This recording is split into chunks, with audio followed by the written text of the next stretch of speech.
안녕하세요 여러분, 세상들어보기입니다. 오늘은 24년 5월 12일이고 일요일입니다. 자, 오늘 정치노편곡지로 하나 골랐고요. 예전에도 한두 번 소개해드린 것 같은데 미어샤이머 교수라고 미국 시카고대 정치학과 교수고 이 분야에서 제명한 사람으로 인 것으로 보입니다. 그리고 그가 실제 이제 미국 정치의 형성에도 많이 이제 관여한 그런 느낌이 나요. 그리고 지금 이제 그 제프리 삭스와 더불어서 거기는 이제 콜롬비아대 교수죠. 미국 내에서 미국의 잘못을 지적하는 지식인이고 그 영향력을 무시할 정도가 못 된다. 그래서 미국 주류 언론 어디에서도 이들을 논박하는 기사를 볼 수가 없어요. 그거는 어떻게 보면은 그 노드스트림 폭발을 폭로한 세이모 허시에 대한 경우도 마찬가지예요. 논박하지 않아요. 무시하는 거죠, 그냥 무시. 사람들 제발 몰라라 이렇게 하면서. 자, 그런 사람이고 이 사람의 최근 인터뷰가 하나 이제 소개가 됐어요. 그래서 제가 보게 됐는데 제가 오늘 제목을 뽑은 겁니다. 그것은 여기서 우리의 잘못이다. 이게 그것은 뭐냐면 이제 우크라이나 전쟁이고 우리는 뭐 미국이죠. 미국의 잘못이다. 이런 내용이고 이런 정치 성향이 강한 내용인데 한 40만 명 정도가 봤어요. 그래서 지금 수많은 이런 일들이 있죠. 예전 유튜브가 없었다면은 그가 이제 학자인데 그가 이런 인터뷰 등장을 많이 하는데 그가 대부분의 세월을 보냈던 그 경력에서 는 그들 대중에게 영향을 미칠 수 있다고 논문이 아닌 다음에는 논문으로만 영향을 미칠 수 있는 건 되게 제한적이죠. 학회에서 관련자들만 좀 볼 따름이죠. 그걸 새삼스럽게 느끼는 것 같아요. 그래서 이렇게 많이 등장하는데 그 제프리 삭스도 마찬가지고 그 외에 많은 사람들이 이렇게 등장하고 있어요. 그래서 진실이 좀 더 광범위하게 알려질 수 있고 내가 무력한 개인이 아니라 내가 조금 노력을 하면은 세상이 바뀔 수도 있겠구나. 거기에 내가 기여를 할 수도 있겠구나. 이런 조짐들이 지금 여기저기서 보이거든요. 저는 이것이 그 무엇보다도 큰 지금 세상 변화의 그 신호라고 봅니다. 이제는 과거보다 훨씬 솔직하고 정직하고 진심으로 살아야 돼요. 그래서 세상이 정말 돌변하는 거죠. 이때 당연하다고 생각해왔던 많은 것들이 부정이 되면서 우리는 배신감도 많이 느끼고 새로운 길을 모색하게 될 겁니다. 대안을 막 찾겠죠, 세계적으로. 그게 지금 발생하고 있어요. 그래서 이때까지보다는 훨씬 순리대로 될 가능성이 많다. 수많은 사람들의 공감을 얻어야만 진행될 것이다. 100% 깨끗해지지는 않겠지만 세상에 많은 사람들이 눈에 겹겹이 끼인 콩깍지를 많이 벗겨내게 될 것이다. 자, 오늘 이 내용을 주로 이제 소개를 드리고 거기에 따라서 드는 생각에 대해서 몇 번 말씀을 드려보겠습니다. 그리고 현재 우리가 지금 중요한 사안과 연계를 했어요. 제가 미어샤이머 교수를 보면서 떠오른 사람이 이 사람이 이때 올랐습니다. 이영희 교수라고 2010년도에 사망한 사람이죠. 기자였고 반체제 언론인 이런 분위기였죠. 저도 20대에 이 양반의 책을 여러 권 읽은 기억이 납니다. 제가 이 사람이 떠오른 이유는 좀 전에 미어샤이머나 제프리 삭스 같은 사람은 미국을 아주 매섭게 비판하고 있어요. 아주 논리적이고 정교해요. 자, 그런 미국에 사실은 이제 이영희는 어떻게 보면은 미국에 대해서 반대하는 입장을 강하게 지녔어요. 그때 수술 10% 시절에 60년대, 70년대 이럴 때. 그리고 저기 한국 전쟁 때 아마 통역 장교 이런 걸 했었어요. 그래서 그 당시는 공허한 메아리, 계란으로 바위치기 같은 일을 했던 양반이죠. 근데 이 사람이 미국 제 기억이 맞다면은 캘리포니아의 유명 대학으로 뭐 교환 교수인가 뭐 이런 거를 다녀오게 돼요. 그래서 갔다 와서 책을 하나 냈는데 그 내용이 이런 내용이 있어요. 미국이라는 나라가 아직 힘이 있더라. 왜 그러느냐? 아직도 자기가 잘못된 부분을 고칠 수 있는 힘이 있더라. 이런 이야기를 한 적이 있습니다. 그래서 지금 이제 오늘 소개드리는 미어샤이머나 예전에 소개드렸던 제프리 삭스 같은 사람이 그런 사람이에요. 미국을 바로 잡기 위해서 노력을 하는 사람들이에요. 그래서 이런 목소리들이 아주 강하게 나오고 있기 때문에 그 외에 다른 많은 영역에서 이런 목소리들이 나오고 있거든요. 자기들의 관심 분야에서. 미국이 폭망하지는 않을 거다. 패권적 지위를 이때까지 누려왔던 독점적 지위를 잃겠지만 폭삭 망하지는 않을 것이다. 이런 생각이 드는 것이 있어. 이것도 보면 균형 감각이거든요. 나라에 있어가지고.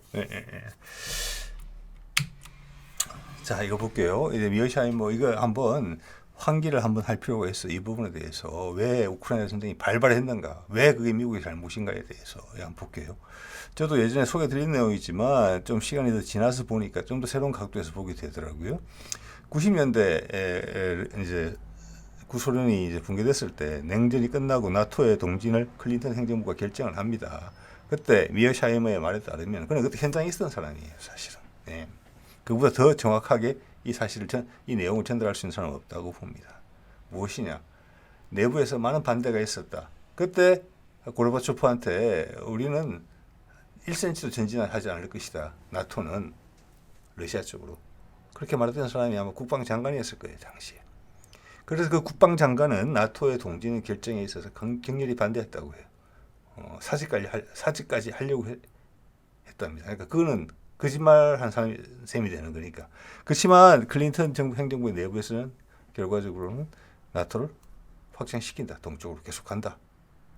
근데 구소련 당한 거다. 그러면 왜 그랬느냐? 나토는 군사동맹이고 러시아의 위협에 대항하는 것인데 러시아는 지금 그 당시 이제 죄송합니다. 지금 러시아 소련을 좀 제가 섞어 쓰고 있는데 소련의 위협은 없어졌고 풍지박산이 됐잖아요. 네. 그런데 미국이 그런 결정을 나토를 계속 유지하기로 결정했다는 게 큰 거거든요. 이게 핵심이에요. 근데 미어샤이머는 미국 사람이기 때문에 그런 해석의 확대를 최대한 자제해요. 근데 우리는 상관없잖아요. 해볼 수 있어요. 나토를 존속시키겠다고 한 거예요. 즉 이것은 유럽을 계속 지배하겠다는 거예요. 나토의 공동의 적이 사라졌음에도 불구하고 지금 같지 않잖아요. 그 당시에 소련 붕괴되고 나서 러시아가. 이건 뭐냐? 미국의 시각이 뭐냐? 이렇다는 거예요. 우리가 소련하고 패권 전쟁을 해서 이겼단 말이에요. 자, 그렇게 해석할 수 있죠. 충분히. 예. 그러면 우리가 그 고생을 해서 이 큰 적을 무찔렀는데 우리도 얻는 게 있어야 되지 않느냐? 얻는 게. 그게 유럽에 대한 장악이에요. 정치적 장악, 경제적 장악. 그래서 실행해 온 거잖아요. 그 사이 뭐 프랑스를 위주로 해서 몇몇이 아니다, 딴 거 해보겠다 하지만 그 속에서 그냥 안주했잖아요. 그래서 미국이 힘이 빠지니까 지금은 이제는 트럼프 같은 이가 나서가지고 아니 우리가 방어를 다 해주는데 자기들은 돈을 10원도 안 내고 우리한테 장사만 하려고 한다. 그러면 미국이 패권적 지위를 유지하는 데 있어서 유럽의 나토를 존속하면서 유럽을 예속화시키면서 미국이 얻은 이득이 하나도 없겠습니까? 절대 아니죠. 세계의 지배자로서 활동했잖아요. 달러라는 초막강한 무기를 아무리 찍어내도 다른 사람들이 다 사주는. 그렇게 해서 패권적 지위를 싹 다 누린 다음에 슬슬 늙어가고 있잖아요, 이제. 자, 그때 저것을 승리의 트로피로 가지고 있으려고 했다. 내부의 반대 세력은 뭐냐? 이걸 풀어줘야 된다. 이제 유럽은 자유롭게 풀어줘야 되고 전 세계를 자유민주 체계 진짜 말 그대로 자유민주 체계로 돌려야 되는 냉전이 끝났으니까. 그런데 미국 냉전을 계속 선택하기를 원했다는 거예요. 이 말은 뭐냐? 내가 유럽을 계속 지배하겠다는 거예요. 자, 반대하는 세력은 이렇게 하면 나중에 우리가 러시아를 점령할 게 아닌 다음에는 러시아가 강하게 반발할 것이다라는 게 이유였다고 해요. 예, 미어샤이머는 당연히 나토의 확장이 됐으면 안 된다 쪽에 있었던 것 같아요. 자, 그러고 나서는 조금씩 확대를 합니다. 99년에 폴란드, 헝가리, 체코가 나토에 가입을 했고 2004년에 루마니아, 불가리아, 슬로바키아, 슬로베니아가 가입을 하면서 점점 러시아 쪽으로 다가가요. 근데 러시아는 그때부터 이때 2004년부터 컨디션을 회복하고 있었단 말이에요. 푸틴이 계속 70%, 80%의 국정 지지도를 유지하면서 러시아는 힘을 키워왔었어요. 근데 이때만 하더라도 미국은 아직 중국이 그렇게 부담스러울 때가 아니에요. 자신만만할 때란 말이에요. 여기서 이제 큰 문제가 생긴 게 이거 2008년에 나토 연례 정상회의를 부카레스트에서 했는데 그때 유럽 국가들의 반대를 무릅쓰고 우크라이나와 조지아를 나토 가입을 시키겠다라고 추진하겠다라고 이야기를 했어요. 예, 그래서 말은 EU 확대, 이거 미국의 영향력을 계속 확대하겠다는 거예요. 여러 가지 계산들이 있었겠죠. 여기에 대해서 프랑스와 독일이 반대했다. 메르켈 총리의 이야기가 지금 미어샤이머의 이야기에 소개가 되는데 이건 전쟁하자는 거다. 예. 그리고 당시 러시아 대사가 주 러시아 대사, 미국 대사죠. 그러니까 미국의 대사가 그 당시 이제 미국 외교부 장관, 국무장관인 그 당시 콘돌리자 라이상가 뭐 그럴 제 이름이 틀릴 수 있습니다. 그 흑인 여성 국방장관 있을 때예요. 이때는 오바마 때입니다. 예, 예. 그때 이거 이렇게 되면은 이거는 러시아는 어떻게 이걸 이해를 하느냐 하면은 우리하고 전쟁하자는 거구나. 절대 묵고하지 않을 것이다. 라고 경고 메시지를 보냈다는 내용이 나옵니다. 예, 예. 그렇지만 미국은 이렇게 밀어붙였죠. 푸틴은 그때 아주 명확하게 메시지를 전달했어요. 이러면 우리하고 전쟁하지 않을 것이다. 우크라이나하고 조지아가 오게 되면 우리랑 피부를 맞대게 되는 거예요. 절대 용납할 수 없다고 경고를 했지만 미국은 무시하고 계속 밀어붙입니다. 이때 이미 전쟁이 시작된 것이고 미국이 그 다음 행보를 더 급하게 합니다. 오히려. 웃기고 있네. 힘 있으면 해봐. 그러면서 우크라이나의 정권에 정치에 개입을 하죠. 내정에. 그래서 오렌지 혁명 유로마이단을 거치면서 미국의 친미적인 정부가 들어서도록 이끌어버립니다. 예. 자, 그러자 러시아는 위기를 느끼고 크림반도를 합병해버리죠. 그러자 돈바스 전쟁이 본격적으로 불붙습니다. 지금 동부지역 거기요. 자, 그거는 당연히 우크라이나가 군이 밀어붙여서 그런 거예요. 이때부터 전쟁이 시작된 거예요. 이때 이미 전쟁이 시작된 거죠. 그리고 마지막으로 계속 그렇지만 미국은 그치지 않고 나토 가입시키겠다, EU 가입시키겠다, 무기 지원해주겠다, 뭐 무기 계속 지원해준 것이고, 예. 그렇게 계속 밀어붙였잖아요. 그러니까 21년 12월 전쟁이 일어나기 바로 얼마 전에 러시아가 최종 중지안을 미국에 보냅니다. 미국은 쳐다보지도 않았죠. 알았다, 행동을 옮길게. 2022년 2월 침공. 이렇게 발생한 거예요, 이게. 예. 자, 그리고 이게 잘 안 알려져 있는데 미인스크 협정이 두 번 있었어요. 2014년. 왜 돈바스 전쟁이 커지면은 유럽 전체 전쟁으로 확대될 가능성이 있기 때문에 두 번에 걸쳐서 했어요. 이거를. 그 중재를 누가 했느냐? 이건 보시는 메르켈 총리하고 올란드 대통령, 프랑스. 예, 그리고 메르켈 총리하고 이렇게 해서 제일 오른쪽이 우크라이나 대통령이에요. 당시. 푸틴 아실 거고. 예. 자, 이렇게 했는데 이거는 이제 유럽 내부에서 해결하려고 했던 거죠. 이게 결국은 깨져요. 어떻게 깨지느냐? 돈바스 전쟁이 확전되면서 깨져요. 누가 확전했겠느냐? 생각해 보세요. 미국이 이때까지 해오던 일, 이 시기에. 예. 이 제일 오른쪽에 있는 대통령은 미국이 만들어준 대통령이에요. 쿠데타를 통해서. 서방에는 아름답게 포장되어 있는 오렌지 혁명, 유로마이단 이렇게 포장이 되어 있죠. 전 세계 사람들을 바보로 만들면서. 그 돈바스 전쟁에 불만 질러서 협정을 무력화시키는 것은 당연히 저는 앞뒤 정황을 봤을 때 우크라이나 짓이다 이렇게 보는 거예요. 미국의 뒷배가 있고. 자, 보실까요? 그 당시 오른쪽에 포로센코 대통령 좀 전에 사진에 나오던 사람이고, 위 가운데 사람이 미국 대사, 주 우크라이나 대사고, 왼쪽이 눌란드 잘 아시죠? 공부부. 다시는 차가 안 보이는지 뭐인지는 모르겠습니다만은 미국 소위 네오콘의 대표 인사고, 이 우크라이나 전체 전략을 만졌던 사람이란 말이에요. 자, 그러면 누가 민스크 협정을 깼느냐? 미국이 깼죠. 22년 2월에 실제 우크라이나 침공이 되자 바로 부담을 느낀 젤렌스키가 러시아랑 협상을 하려고 했고, 그 가운데 아마 터키가 끼어있던가 그럴 거예요. 이스탄불에서 협상을 하고 있었는데, 예, 협정 문서의 많은 부분에 가스면까지 됐던 상황이죠. 그 예전에 말씀드렸던 내용인데 전 세계 어디 언론에도 아무도 이야기를 해주지 않죠.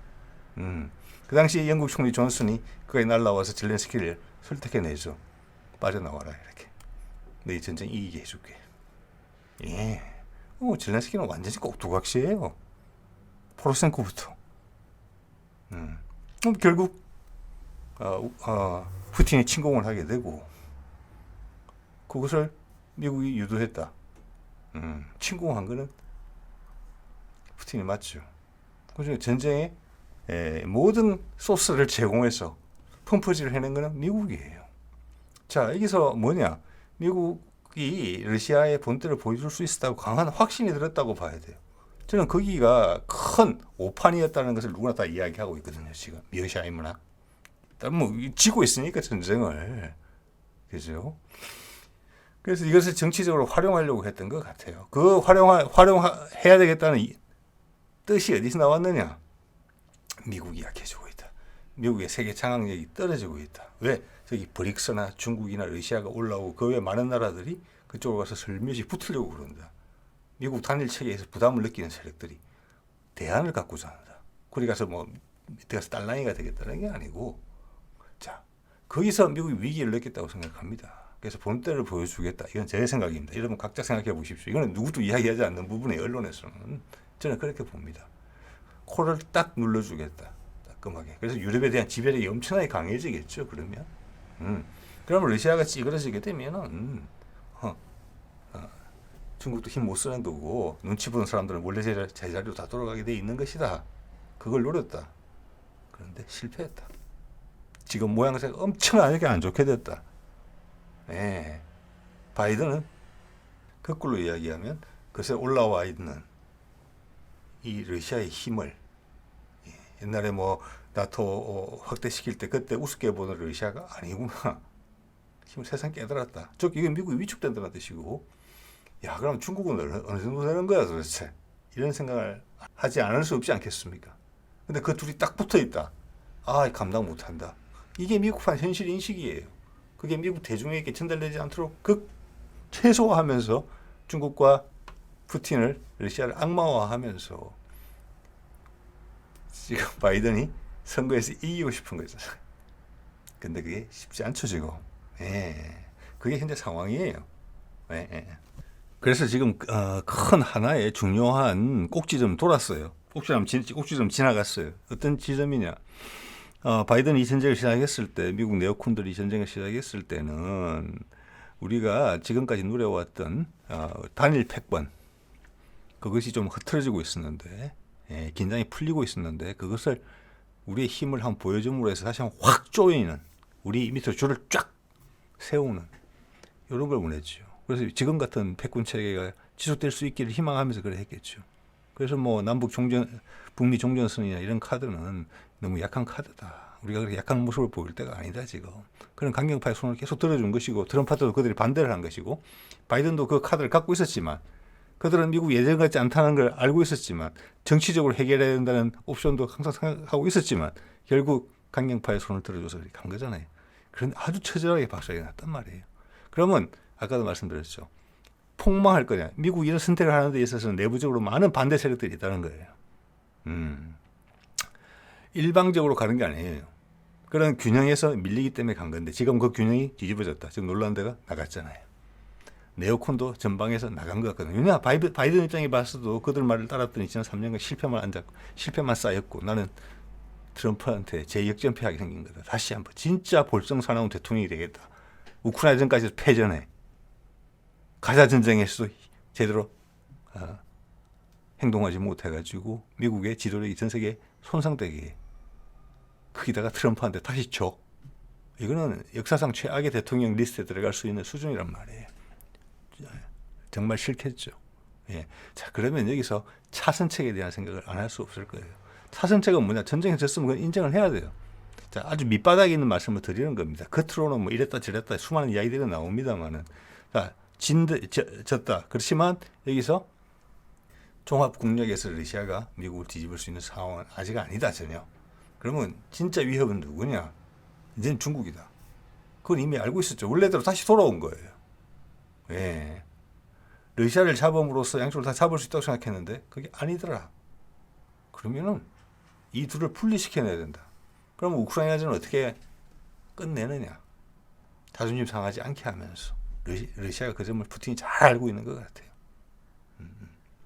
자, 그래서 지금은 외교를 하고 있다. 겉으로는 여태까지 해오던 것처럼 똑같이 항상 뭐 시끄럽고 중리산이 하지만 밑으로는 큰 흐름이 바뀌었다.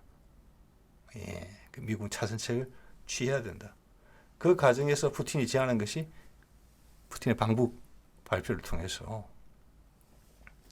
김정은을 크게 대접함으로 해서 종전선언이 있다, 한반도에 있다는 것을 이야기를 해주고 있고 미국이 거절할 명분이 없는 카드예요. 지금은 그 감지덕지예요.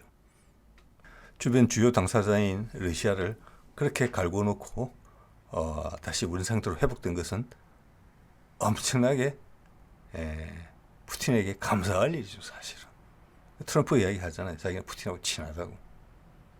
자, 바이든도 이제는 푸틴하고 친해져야 되는 거예요. 체면을 지키면서 선거판에 아주 적절한 정치적 형태로 뭔가가 발생해야 되는 거죠. 지금 몸을 안 되더라도 트럼프는 그렇게 갈 가능성이 높다는 겁니다. 그렇게 되면은 바이든은 더 바보 될 거예요. 왜냐하면 트럼프 때 되면 막 까발릴 거거든요. 바이든이 미국의 자존심 때문에 또는 본인의 자존심 때문에 하지 못했던 걸 퍽퍽퍽 해내면 더 바보 될 거예요. 그 바이든이 절대 모르지 않는다고 봅니다. 예, 예. 자, 그래서 그런 이제 이야기들이 오고 가고 있다. 예. 라는 것이 제 짐작입니다. 예. 그 와중에 이제 우리 한반도에 있어서는 남쪽에 믿지 못할 대통령 윤석열은 단속을 철저히 해놓겠죠. 여기서 뭔가를 터뜨리면 큰일 나거든요. 예. 여기서 갑자기 이상한 입장을 취하게 되면은 모든 게 파토가 나기 때문에 푸틴마저 남한의 대통령을 관심 있게 보고 있을 것입니다. 예. 자, 이걸 보면서 제가 든 생각은, 제가 며칠 전에 영상을 올려서 한국 전쟁의 기원에 보면은 그때 여러 가지 설 중에서 저는 유도설이 가장 가능성이 높아 보인다는 취지의 말씀을 드렸어요. 예. 똑같습니다. 예. 미국이 에치스 라인을 꺼면서 그렇게 힘겹게 획득한 남쪽을 샥 물러나 버렸어요. 남한군의 무장도 제대로 시켜주지 않고 군사 고문단 500명 정도만 딱 남겨놓고 그들 가족도 없었던 것 같아요. 제가 봤을 때는 그들 가족이 뭐 처자식이 고립됐다는 얘기를 들어본 적이 하나도 없거든요. 그래서 유엔의 이름으로 다시 멋지게 그걸 따내려고 했다. 실패했다. 자, 남침은 푸틴의 우크라이나 전쟁하고 보면 유사성이 있어요. 실제 행동은 그들이 했지만 유도는 미국이 했다. 이거는 좀 더 시간이 지나면은 이제 안정이 되겠죠. 지금은 조금 우리가 감정이 남아 있어서 언뜻 우리 같이 이제 당사자 입장에서는 언뜻 이해하기가 납득하기가 좀 쉽지가 않아요. 그렇지만 여러 자료들이 제시하는 게 그 방향을 제시하고 있잖아요. 자, 이것은 미국이 가끔 써먹는 방법이구나. 누구를 손봐주려고 할 때. 자, 미국에서 한국 전쟁을 뭐라고 부릅니까? 폴 같은 뭐라고 그래요? 잊혀진 전쟁이라고 그래요? 그죠? 왜 잊혀진 전쟁이라고 합니까? 전쟁에서 이기지 못했다는 거예요. 전쟁에서 자랑스러울 게 없다는 거예요. 즉, 졌다는 겁니다. 왜 졌어요? 자, 유엔이 인정을 해주는 것을 북한군을 몰아내라고 했지 북한으로 진격하라고 그러지는 않았거든요. 그런데 미국이 마음대로 진격했잖아요. 자, 우리한테 윤석열한테 담대한 구상 시켜놓고 그 다음에 실무회의, 실무준비까지 통일부에 강하게 주문을 해놓고 우리나라에서 그러면 지금 우리가 이런 북한을 지원해주고 이러려면은 유엔 안보리 제재를 받고 있는데 가능하겠어? 이랬더니 미국이 이야기했잖아요. 그런 거 걱정하지 말라고. 그런 겁니다. 예. 그래서 유엔의 힘을 업어서 열 몇 개국을 동원해서 북한군을 밀어 올렸지만 휴전선을 통과할 때는 유엔의 이야기는 없었어요. 미국의 전쟁이에요. 그래서 미국이 폴 같은 잊혀진 전쟁이라고 진 전쟁을 이야기하는 이유는 미국의 원래 목적이 남한을 회복시키는 게 목적이 아니었을 거예요. 당연히. 왜 그걸 그전에도 남한까지 가지고 있었는데 영향력하에. 그렇지 않습니까? 여러분 그런 각도에서 한번 생각해 보세요. 그럼 미국이 이 한국 전쟁을 유발을 시켰다는 이야기하고 똑같아요. 나는 한국이 평화롭게 남북으로 갈라져 있기를 바란다. 한국이 우리 진영에 속해서 그리고 난 조용히 물러갈게. 안전할 거라고 알고 갔다. 근데 북한이 침공을 했다. 큰일 났네? 그럼 그걸 밀어낸 것만 해도 큰 성과예요. 압도적인 전력차를 극복해냈으니까. 그럼 이긴 전쟁이라고 이야기를 해야죠. 왜 진전쟁이라고 하느냐? 그것은 미국이 북한 땅까지 먹고 싶었다는 이야기밖에 안 되는 거예요. 자, 이런 이야기가 좀 더 시간이 지나면 나올 것이라고 봅니다. 어쨌거나 패턴이 비슷하다. 그렇지만 전 세계의 패권 국가로서 전 세계의 미디어를 주무르는 미국 입장에서는 그 정도 대중들한테 마사지하는 건 어렵지 않다. 그렇지만 지금 SNS나 인터넷을 통해서 이런 의견들이 나오고 있다. 그리고 그들은 할만하다. 예. 미어샤이머나 제프리 삭스처럼 들어주는 사람들이 생긴다. 몇십만 명씩. 예. 저 같은 채널도 여러분이 10,000명씩은 봐주신다. 그러니까 제가 하는 거 아니겠습니까? 예. 동네 복덕방에 가가지고 뭐 할아버지 한두 명 설득시키기도 어려운 상황이면 제가 그런 말 하고 다니겠습니까? 예. 자, 볼까요? 그래서 이것이 핵심입니다. 미국이 이제 우크라이나 전쟁을 통해서 깨달은 게 러시아를 때려잡음으로 해서 러시아가 어떻게 보면 근성의 뿌리잖아요. 지금 미국 세력에 브릭스에 있었어도 맞죠? 네, 근성이 있단 말이에요. 그걸 무찌르면은 중국도 진짜 힘들었을 거예요. 예, 그 작전 나쁘지 않았지만 너무 무리했다. 미국 내에서 많은 사람들이 반대했던 내용이다. 예, 다르게 이야기하면 미국이 오만함에 취해서 실상을 파악하지 못하고 있었다. 결과적으로 죽어나는 것은 우크라이나밖에 없다. 이런 거는 대만 사람들이 정말 유심히 봐야 돼요. 대만이 그렇게 될 수 있거든요. 필리핀 같은 나라를 그렇게 활용할 수도 있어요. 남중국해를 가지고. 우리는 왜 안 되느냐? 북한이 핵무기를 갖고 있기 때문에 안 되는 거예요. 한반도에서 장난을 치기가 훨씬 간이 커야 되는 거예요. 자, 어쨌거나 현재는 미국 대 중국과 러시아가 손을 잡는 형국이고 인도도 이쪽에 관심이 더 많아요. 그죠? 왜냐하면 지난 수십 년간 미국과의 이미지는 많이 손상이 됐거든요. 미국이 지금 지배력을 잃기 시작하면서 조금씩 지금 전쟁까지 발발시킨 거잖아요. 그것처럼 다른 모든 분야에서도 여태까지 행태보다는 훨씬 더 적나라하게 요구하는 거예요. 그 대표적인 게 트럼프의 입이죠. 다른 방식이에요. 트럼프는 입으로 하고 현실주의자고 전쟁은 이게 돼? 안 될 것 같은데? 이런 감은 있고 바이든은 예, 끌려다니고 있는 거죠.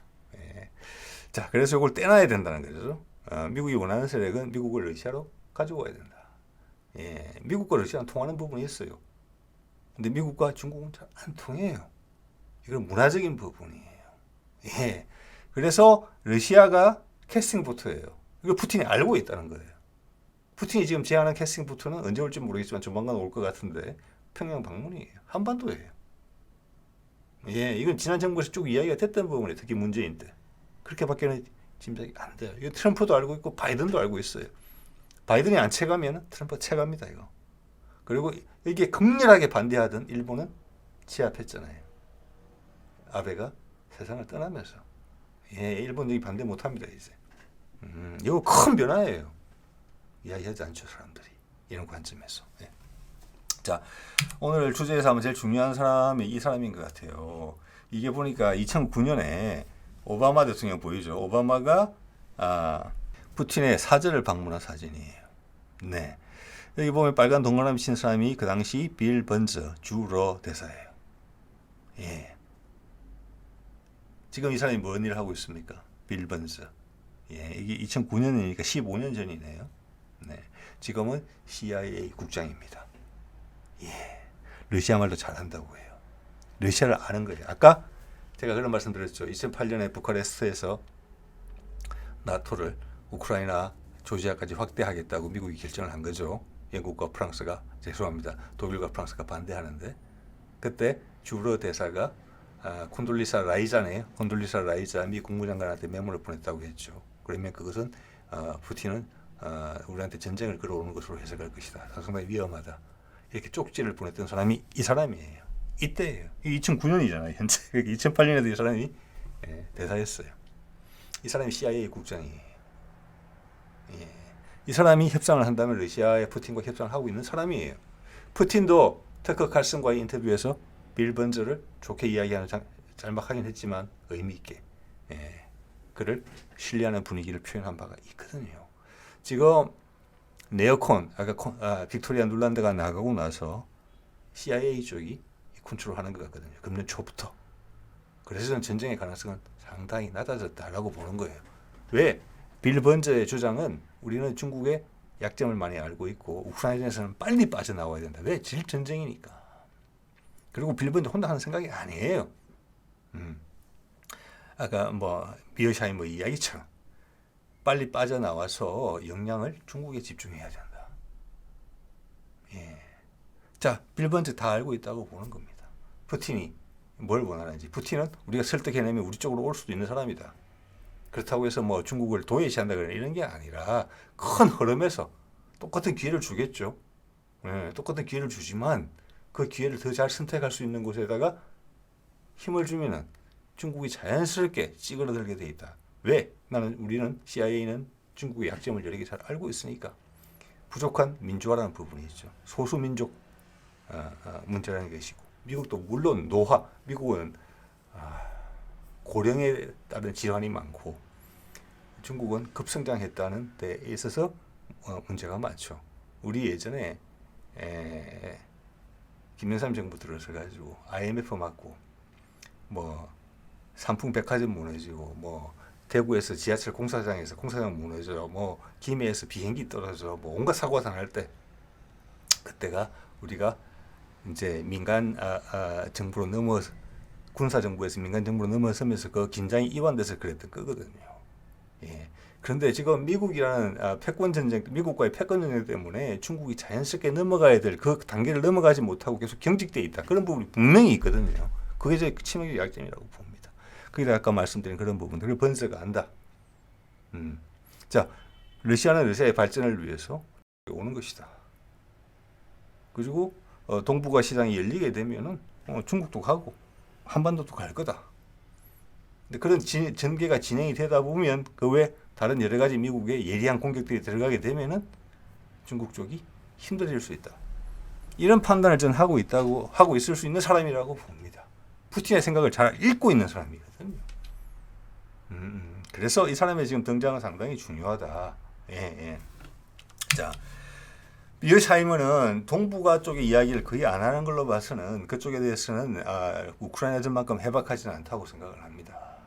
자, 남중국해, 대만 문제 있는데 한반도가 지금 제가 어제 이거 내용 다뤘잖아요.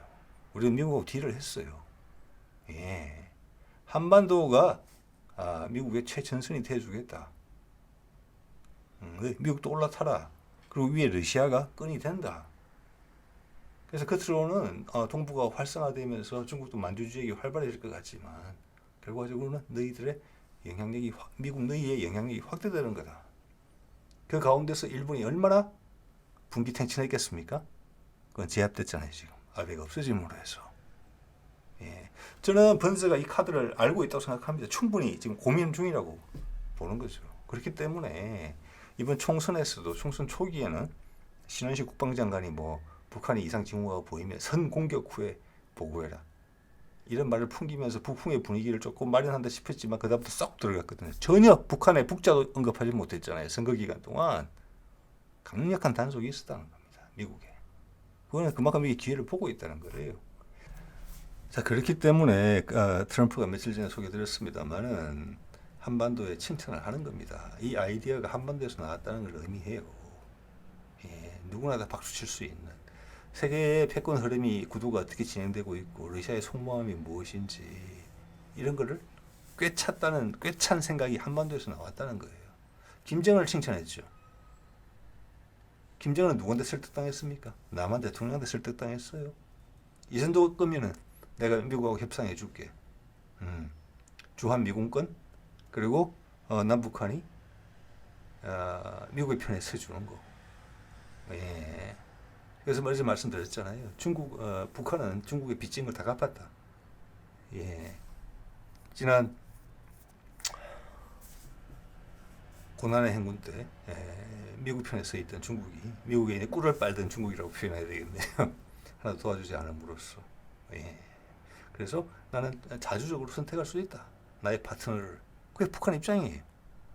자, 그래서 다시 미어샤이머의 시기에 표현을 해보자면은 현재 중국과 붙은 러시아가 어떻게 미국의 편으로 돌아오느냐 아주 부드럽게 우크라이나전에서 얼굴 안 상하게 하면서도 빠져나오느냐 이거 한반도다.